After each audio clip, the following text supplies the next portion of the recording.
888-229-2218. 888-229-2218 today. Cloud9 has a wide selection of short-sleeve licensed band t-shirts with some from Liquid Blue, as well as those tie-dye t-shirts you like to wear when it's warm.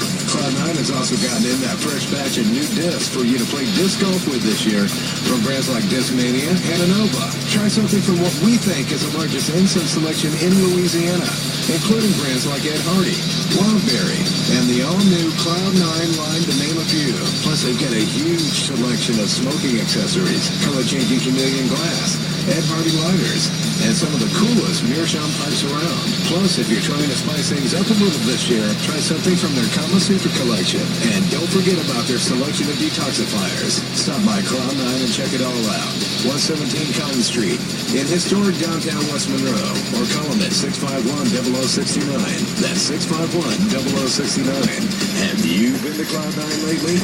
Paid advertisement, dramatization. Attention, all Northeast Louisiana business owners. Billions and billions of dollars have been set aside to compensate businesses hurt by the BP oil spill.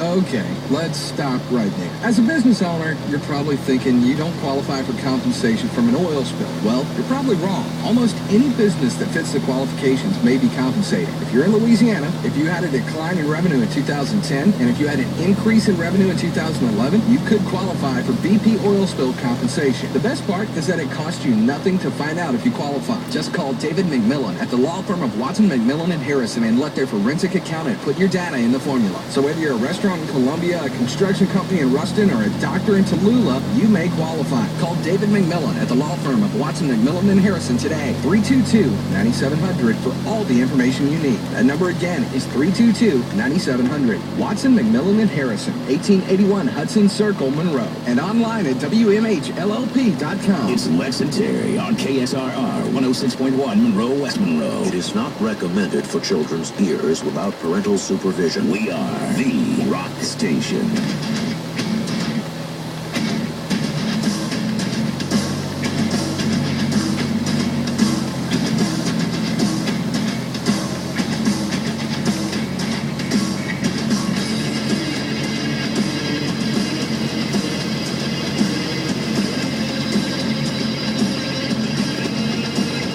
Lex and Terry.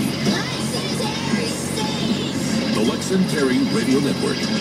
So we were talking about Richard Sherman of the Seattle Seahawks, the audio and video.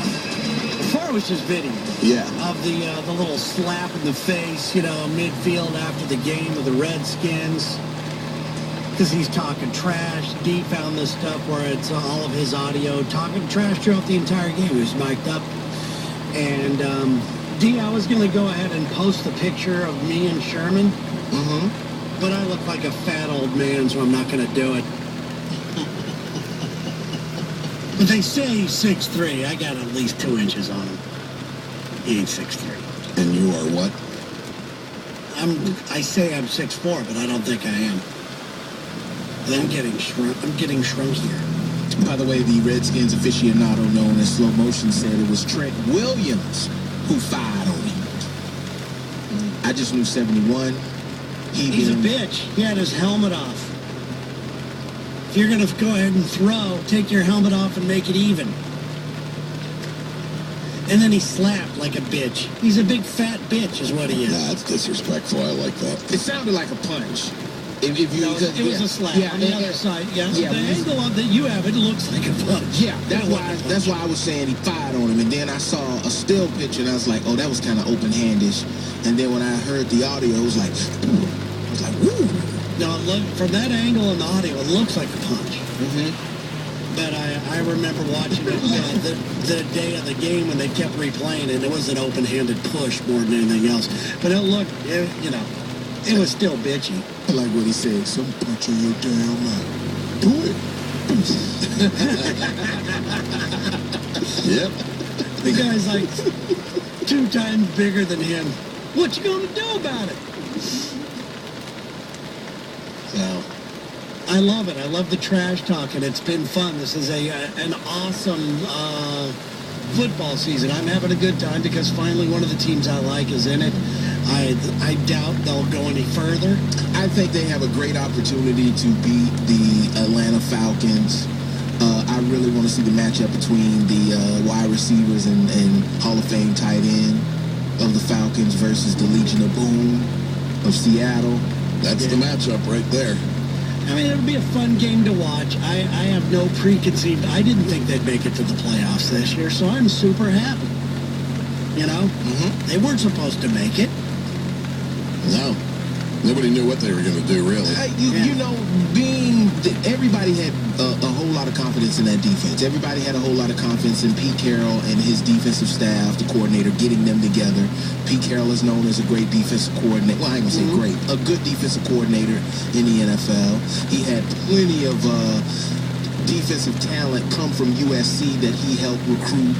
You know, the Clay Matthews, the Brian Cushings, and stuff like that. And the Mahulahu that played for Cincinnati, or Mar-a-Lago, or whatever his name is, the long-haired man. Yeah. Palomalu was from USC in that era. So defensively, they were not worried about the Seahawks. They didn't know what was going to come of the decision of him making Russell Wilson the starting quarterback over the golden boy, Matt Flynn. By the way, the only guy that knew about it. By the way, ballsy move. Give it to me. Give it to me, guys. I don't ask for a lot of stuff on this show, and I know that sounds bad, but I want you guys to give it to me. You got it, baby. Thank you. You got it. It's given. Who popped off at the start of the season about Russell Wilson and who got lucky? You did. Terry James. Damn right. Who drafted him and got laughed at in fantasy football?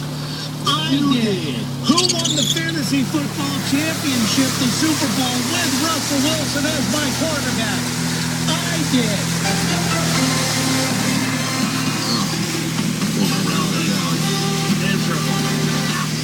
Hey, dude, I haven't been able to pop off about anything in how many years? Let me have some fun. Kick your ass, Lex. You sucked. You two deedles. Yeah, you damn sure did. Sarah, kicked all your guys' asses, every one of you. I made it to playoffs. I'm proud of myself. Yeah, but I beat the commissioner. All I do is win with number 10. Yeah. You know what you were sitting at during the championship game? On the sofa with me. So I don't want to hear it. And I went like 3-13 or something. Number 4. Oh, so you were the fourth place loser. Yeah. Yep, that's me. You were 10th place. Loser. I'm 4th. 6 ahead. We all losers. But I'm a better loser. I have never won in fantasy.